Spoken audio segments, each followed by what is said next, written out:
Hi, good evening, everyone. Happy April. I'm just going to do an update video. I don't know how long it's going to be. Just a lot's been going on the last week or so, and I'd like to keep you informed again and updated. There's some good news, some bad news, and possibly some good news, some bad news, and some confusing information. Possibly it's confusing to me, so yeah, to start with, I don't know if I told you, but I appealed with the doctors because what had happened was that last year I'd had some issues with the mental health team and the services that I was under, and it gave me some intrusive thoughts, feelings that I didn't want towards people that I didn't want the thoughts to be against. I have tried asking for help and support with the thoughts and feelings about the individual person, but I don't really want to act on intent. If I did act on intent, it'd be to myself as self harm. So I just asked for help in that last year from a lot of places. Said I was suffering from mental health, suffering for this, suffering for that. If you can't get an appointment if you can't get through the crisis team, sorry, their automated message tells you that you need to make an appointment with the doctors. So you make an appointment with the doctors and that kind of thing. And the issue is with the doctors and that kind of thing, they're getting upset and feel threatened by what I'm saying. Even though I say I've got no intent, it's anxiety, I feel like this, I feel like that. So the only intent that I would have, as I say, is self-harm overdosing, which I don't want to do. So I had a meeting with the doctors last year and said they felt threatened by me. There's been loads of meetings about how the staff feel threatened by me with them and the mental health team. All that happens is that when I get the intrusive thoughts, feelings, they report it to the police, and then the police they know who the thoughts and feelings are against. It's a mental health issue, not a police issue. So then the doctor said we'll eventually act on intent, which I don't want, or he did at least imply it. So my social worker got upset. I contacted my social worker because I was upset and anxious. They said he contacted the doctors on my behalf. Then I got a discharge letter to say that to say that to say that I've been discharged for a complete breakdown in communication. So I uh, I tried. I'd had some issues. I knew that there was going to be some issues getting new surgery and that. So I did ask my advocacy team and my advocacy support to see if they'd be able to help me get a new doctor's surgery because I was scared. And my gut instinct had basically told me that something else was going to happen. So said you've got capacity, you're more than capable of doing it yourself, and to do it yourself, look for doctor surgeries and that to apply for. So it was a Monday. I needed a prescription. I went to the pharmacy. No prescription had been submitted. Pharmacist manager was a bit annoyed because I couldn't get hold of a prescription anymore, and they wouldn't even 111 wouldn't even do the emergency supply of medication because I didn't have a doctor. So rang a few doctors and got changed to another one. Basically, they put me on a they registered me, rushed the application through so that I could get medication that sorted that day. Did explain that I had some issues with regarding previous surgeries. I did have issue with the surgery that I had before the surgery that I got discharged from as well. what happened there was the first surgery that I was with, the first surgery that I was with, it was a similar story basically, or whatever. I'd gone through the admin, I'd contacted the admin when I was upset and said that I feel like this, feel like that, and how the mental health was affecting me. They became traumatized by it, and they became traumatized by it, and they discharged me for because staff had been traumatized, and my new surgery had put restrictions on me uh, for having women, uh, for having women and that kind of thing because of admin staff at other surgeries getting upset. But I'm like, that's not gonna. I did contact the surgery and say, look, that's not going to stop any of this happening.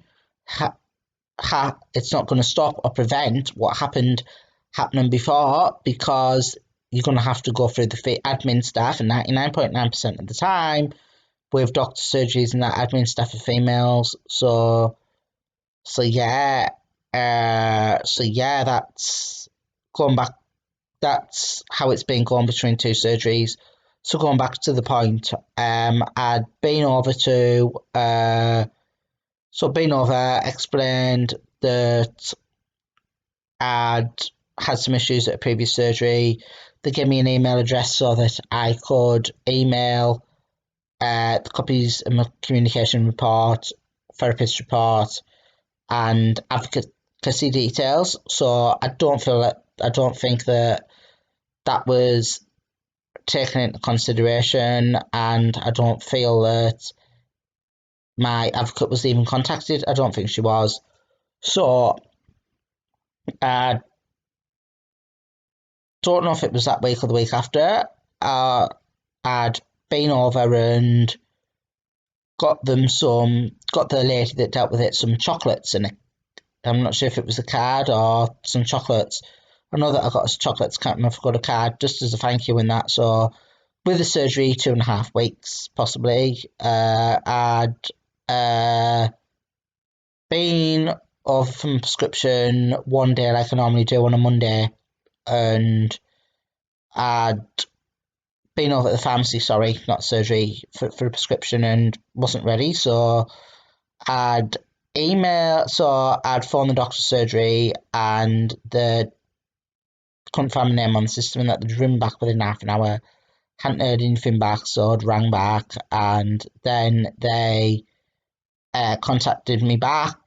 So then I contacted them back and said they'll sort a prescription out for later that day. So they did, and I went out for a meal, dressed up in ladies' clothes, not like I did. Didn't think I'd get back to the pharmacy, sorry, in time because I was dressed in that kind of thing. So yeah, I had to rush back, and I was advised by the manager of the pharmacy to see if I could get my medication changed to Movicol because what happened is they changed it to the generic name, brand name, which means that they can provide any powdered laxatives that they can. However, I've been on it for years, been on Movicol for years, my stomach needs a Movicol and I don't like the taste of the other stuff. So they sorted all that out for me, and they sorted all that out for me. So I'd emailed them that night, like the manager asked me to basically see if I could get it changed to the generic name. As I said, I've been with the surgery 2.5 weeks, or nearly between 2 and 3 weeks. So I got an email back to say that patient's no longer with practice the next day. So I'm like, hang on a minute, something doesn't seem right here. I had something didn't seem right here, and I had explained that I'd already explained when I had the meeting and that I'd had issues with the previous surgery and that kind of thing. So I explained that I had some issues and had this, had that, and something didn't seem right. So I'd asked them, I'd rang up and said my name, details. They couldn't go into details why I'd been bad or why I'd been discharged or anything. They didn't know. So I got an email back to say that patient's no longer with the practice. And I phoned up, as I say, and they said that I hadn't, to say that they didn't know why, they didn't know this, nor that. So my social worker said to leave it till Thursday, and he was going to contact them if I hadn't heard anything back or whatever. But then I'd had a letter to say that I've lost my right to have GP surgery, to have this, to have that, and I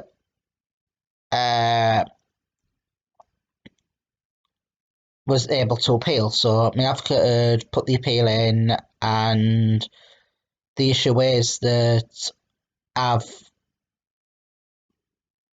lost the appeal. Basically, I think it's to do with a number of things and that, but they say when my advocate first inquired, she was told that it was because of incidents that happened at my previous surgery before the surgery I was with for 2.5 weeks. So if that was the case, why did the previous surgery only say that, saying in a letter that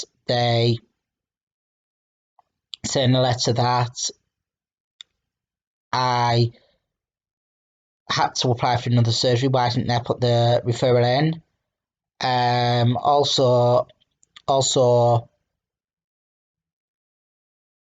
some of this stuff and that I'm thinking that it could be is stuff that's happened about a year ago, about a year or so ago or more. There has been incidents with a previous CPN because what had happened was, I'm not saying names, I'm not saying the trust, I'm not saying anything that could discriminate against me or whatever, but what had happened was I'd seen this previous CPN on social media.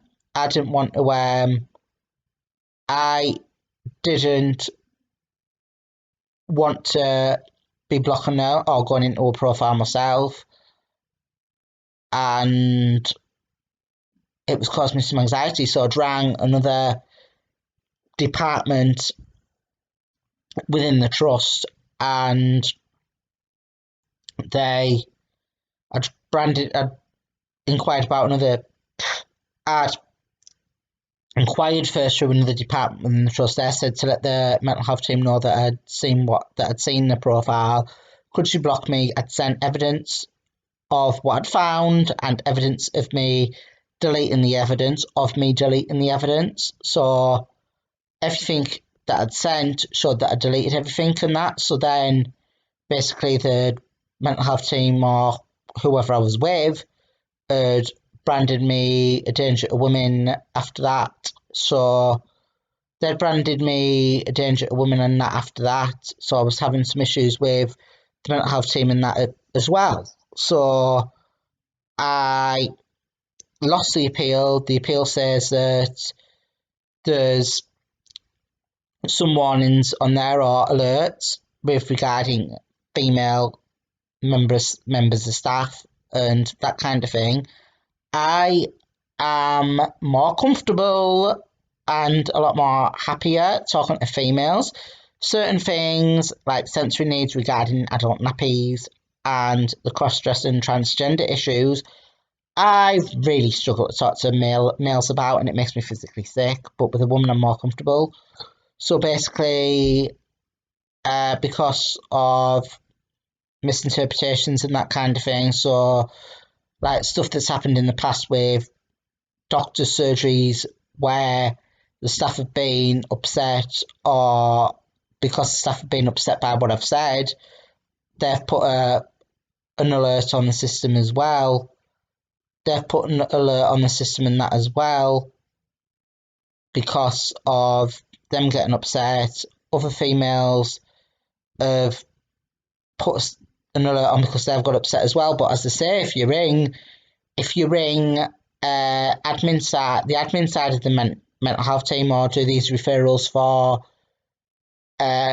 talking therapies or mental health support, 99.9% of the time it's a female doing it. So yeah, I was thinking that if they're putting restrictions on me like that, then they should be putting restrictions on me for men, because I have had, and I do get the intrusive thoughts. I do get the intrusive thoughts more towards men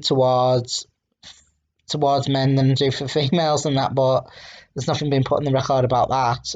And basically, I've lost the appeal, so I am trying to look at other options and other areas and that to get support, but it's just this vicious circle, really. I know that I have been advised of a recovery college, which does help talk about mental health and that kind of thing. However, I live in Darlington. The recovery college is in Durham, because even though that Darlington is still classed as County Durham on postal codes and that kind of thing, Darlington it has its own separate borough council, which means that we are not yet in the catchment area for the college, even though that it's run by the people that run the same trust as Darlington. So yeah, they have said that I can do the online courses and that, but I do struggle with the online courses. I have done online courses before during COVID. That was with tutors, and I struggled with my concentration whilst I was doing them. However, I was struggling with this. I was struggling with that as well. So, and it defies the object, because I'm trying to get out of this flat more. I'm trying to get out of this flat and this property more now. So if I'm doing an online course on my laptop, I'll be inside all day, which doesn't get me out meeting people and that. So I've been in touch with the doctors today, and they've said that their CPN, their mental health nurse, is back now from sick leave or holidays, and they're going to contact her, see what she can offer me. I am no longer open to adult social care and that either, because I did such a good job last year, even though that it was a bit of a bad year. But after I got discharged from the mental health team, I did such a good job of proving that I didn't need the mental health team, and I did too much of a good job where social services and that don't think that I need to be with them either. So yeah, I have had the police over with welfare calls and that kind of thing, and they're telling me that I've got a lot of support at the moment, but I don't. I've got an advocate and the lady doing familiar faces, but it's not leading into anything long term, or it's not leading into anything long term or structured at the moment. It's just my advocate struggling to get the correct support for me, and the plans that we need to change on the familiar faces report.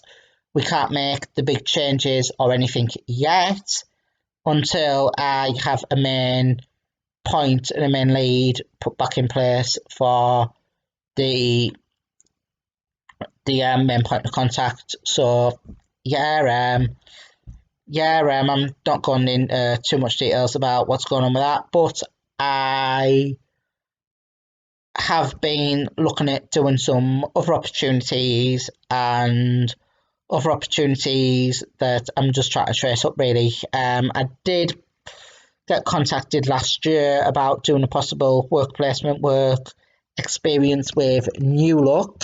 However, they couldn't really offer me anything at the time, because it was Christmas time, and so they'll be back in touch by April, and it's the 12th of April now, so been emailing them to trace things up. So I haven't heard anything back yet. And I'm looking at going away as well. So yeah, I'm looking at going away, and I've been featured in the Cross Dressers magazine. I wouldn't normally spend £12.50 on a magazine because I think that's extortionate and a load of rubbish to be paying for a magazine. But my article was in it, and I wanted to show people, and it was written by me word for word. So yeah, I've got things in the pipeline possibly, and I'm trying not to build my hopes in that up too much in that yet. I have possible ideas in that, and how I'd like to develop the channel to move forward with certain areas, certain goals, certain aspects, but I can't really do that until the dressing room's finished. And the other couple of things is that just trying to enjoy life at the best of my ability in that at the moment. I was a little bit pissed off, with last week with the bed. As I said, I wasn't going to buy. As I said, I wasn't going to buy the parts to try to fix the bed because I thought that I needed a new subwoofer, new amplifier. But I've been in touch with Dreams, and they said that they might just be able to send me the hub, which is the control unit for the aux, USB, and the headphones. So that was £15. The adapters I bought from Amazon were £12.90 for everything on Amazon, £12.98 delivered. So for that price, I may as well do it and get it done correct, and send the bits back to Amazon if I didn't use them. However, I'm still looking at the Amazon option. However, the fix that I bought from the manufacturer for the bed parts, they said that they couldn't really. They said that when I drank Dreams and that last week, they said to try this part and that kind of thing. However, the part that I've tried has fixed it slightly, but not fully. It's not as loud as it should be, and the other issue is it only comes out with a left headphone, and I'm like, out the left speaker on the headphone, and I'm like, surely that can't be right. I have tried numerous of headphones, more than one set. I have tried more than one set of headphones and that kind of thing, and they are basically having the same issue, but the headphones work on my phone.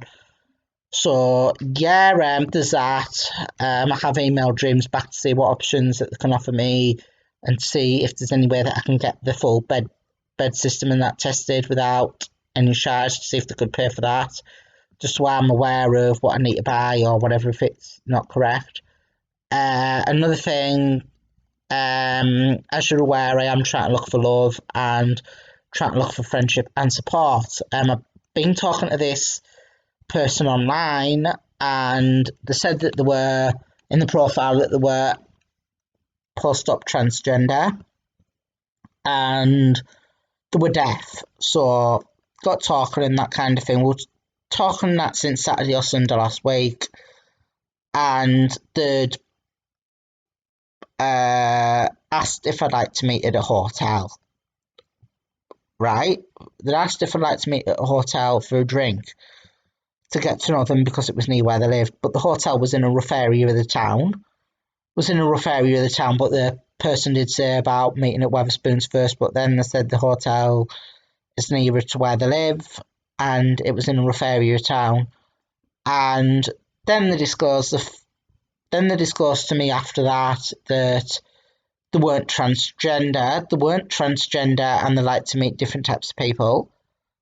But I'm like, why would you disclose you were post-op transgender if you're not? Because a lot of transgender women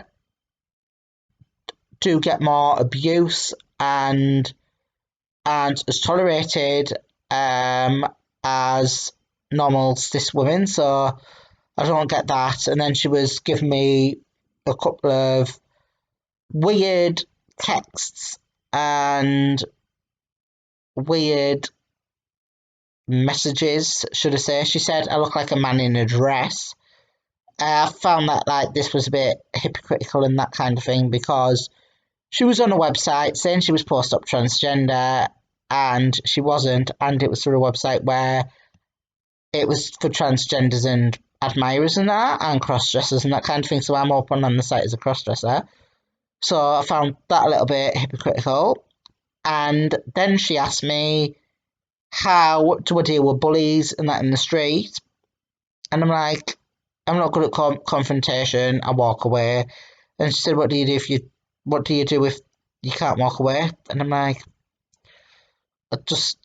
something didn't seem right. And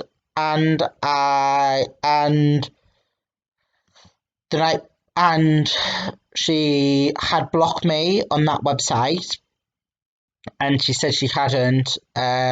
She deleted the account and that, but if you deleted the account, it wouldn't still show the account, and it wouldn't still say that I've been blocked or whatever. But yeah, I found out another way that she had blocked me, so she was lying, saying she'd left the app and that kind of thing. So why would you block me on that app and then still contact me on WhatsApp? So yeah, I'm still looking at meeting people and that kind of thing. Another thing is, if anyone would like to buy a lady's wig, it is currently up for sale and up for auction. It's collect only. If you want to message me about it, that'd be great. It's currently on eBay. It's collection only from Darlington. The reason why I'm selling it is because I've only wore it once and makes my hair too itchy,